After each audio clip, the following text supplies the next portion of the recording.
Don't look at me hopefully, I will not make such a blunder. I am only saying, if you become the king or queen of this planet, will you be fulfilled? No. You will look at the stars, isn't it? Namaste, world raisers. Sabine and Roger here, and today we're gonna watch From More to All. Yeah, can't wait for this because I have no idea what it's going to be about. I am curious. So without further ado, let's dive right into it.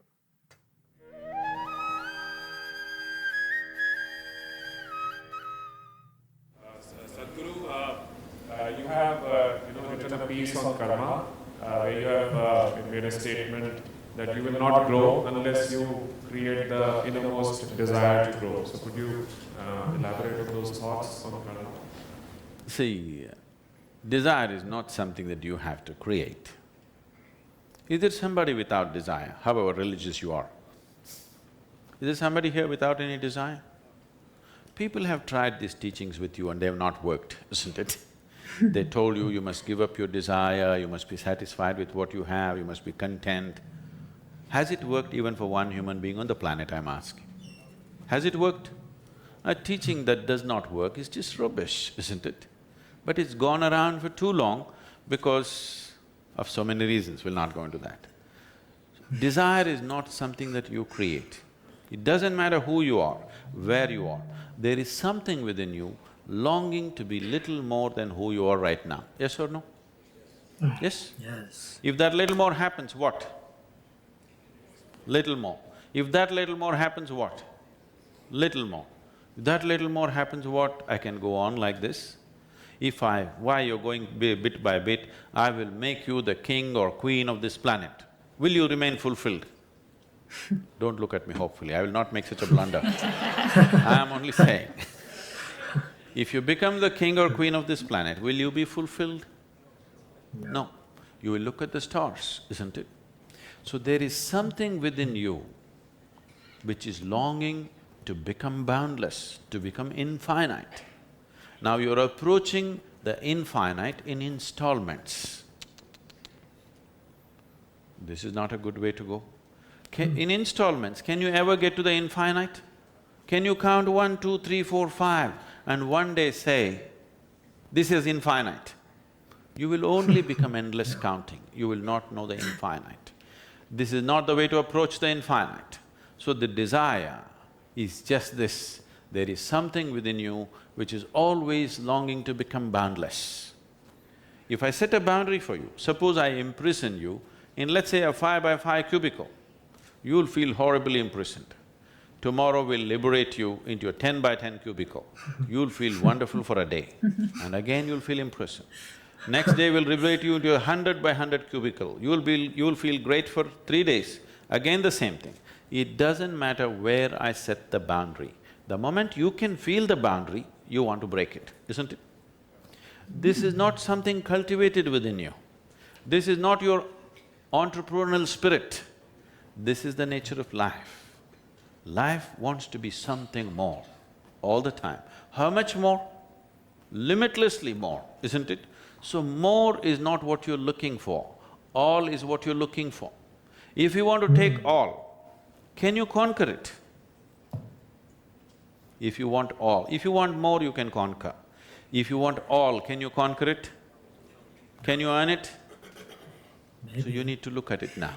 If you want all, what should you do about it? If you look at that, you will naturally turn spiritual. Wow. Yes.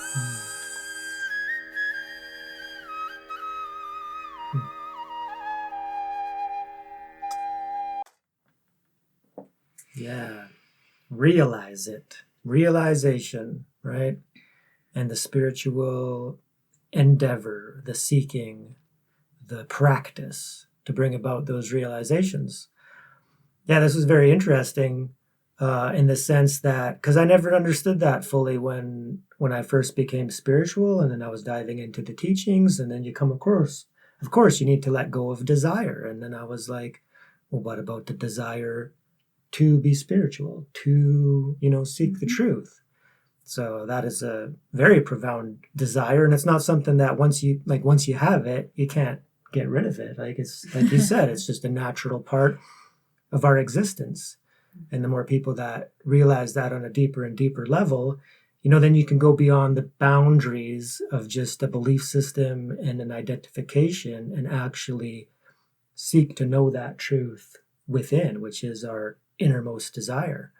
I think there's a big problem when you adopt a belief system, for example, let's just say religion, then it becomes a mental construct. And then you're thinking that you're already that, which your natural tendency is trying to seek, but then you kind of block yourself a little bit, if that makes sense.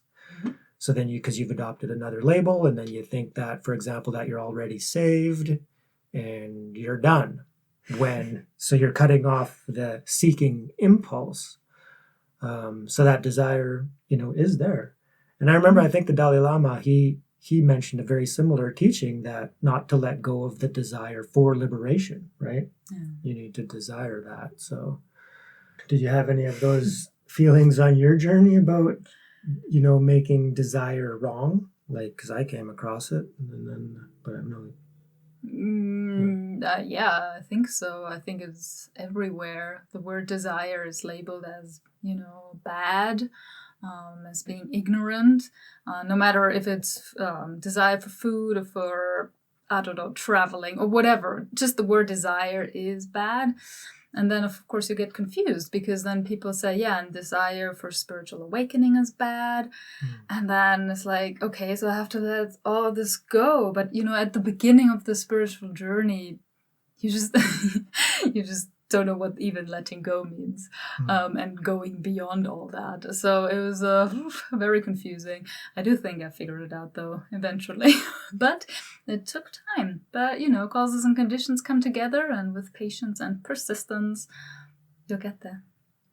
Mm-hmm. The roller coaster ride of spiritual evolution. Up and down, peaks and valleys. And then only peaks and beyond one day. Me and Sabina, when we started our spiritual journey together and we started to do retreats, we actually made an intention. And we set an intention to seek enlightenment as quickly as possible for the sake of all sentient beings. And that is still our main intention. And it's what, drives us to continue on the spiritual path. And because that's set and it's never altered, yeah, we still need to live our lives, and we still need to, put food on the table and do what we have to do to survive. Yet we're always going to continue our spiritual evolution, hopefully for the remainder of this lifetime, and then onwards and upwards to liberation and beyond is the goal and the dream and the desire. So thank you so much for being a part of our incredible journey. Go, go, go beyond and become boundless and infinite. Thank you so much for joining us. If you like this video, please hit that like button. And remember to subscribe. It really, really helps the channel. Let us know what you think about these teachings. Maybe leave a positive comment down in the comments section, because we love those kind of comments.